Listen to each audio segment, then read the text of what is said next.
afternoon. I'm Todd Tiahrt from Kansas.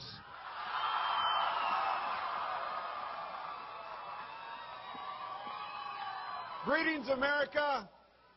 Greetings from my wife, Vicki, who is in Topeka, Kansas, at the March for Life. And she wants you to know that even though she's in Topeka, Kansas, her avatar is here with you and going to march with you to the Supreme Court. A lot of Americans are here in spirit. You're not alone. We are changing the view of America on the issue of life. And it's been because of you sacrificing every year to come out and enthuse those of us who work daily to try to elevate the value of life. It reminds me of what Abraham Lincoln said in the first Lincoln-Douglas debate. He was referring to slavery. But what he said was, with public sentiment, anything is possible. Without it, nothing is. So those who form public sentiment are more important than those who pass statutes or render decisions, meaning the legislature, the courts. So what you're doing is very important. You're changing public sentiment. Today we would call it public opinion. Thank you for being here. God bless you. Let's move forward and change the laws of this land.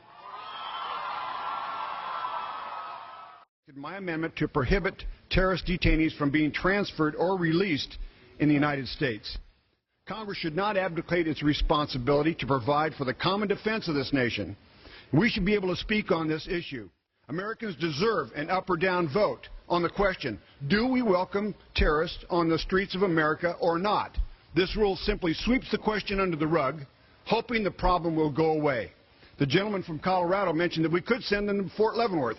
I have been to Fort Leavenworth. I am from Kansas. We do not want terrorists at Fort Leavenworth or in Kansas, and I don't want them on any street in America. Borrowing money to fund big government doesn't grow our economy. It only grows big government. American public informed. Let me restate this so that you can understand. Is it true that if the actions to overcome the Cornhusker Compromise, Louisiana Purchase, and those special provisions that have been designated in the Senate bill are changed, as was assured by the chairwoman of the Rules Committee, then would not that bill have to go back to the Senate for further action? Not interpret of the pending resolution. The gentleman from California. Further inquiry, Mr. Speaker, or from Kansas. Mr. Speaker, I'm asking a question that if a bill is changed, does it not have to go back to the other body for further action?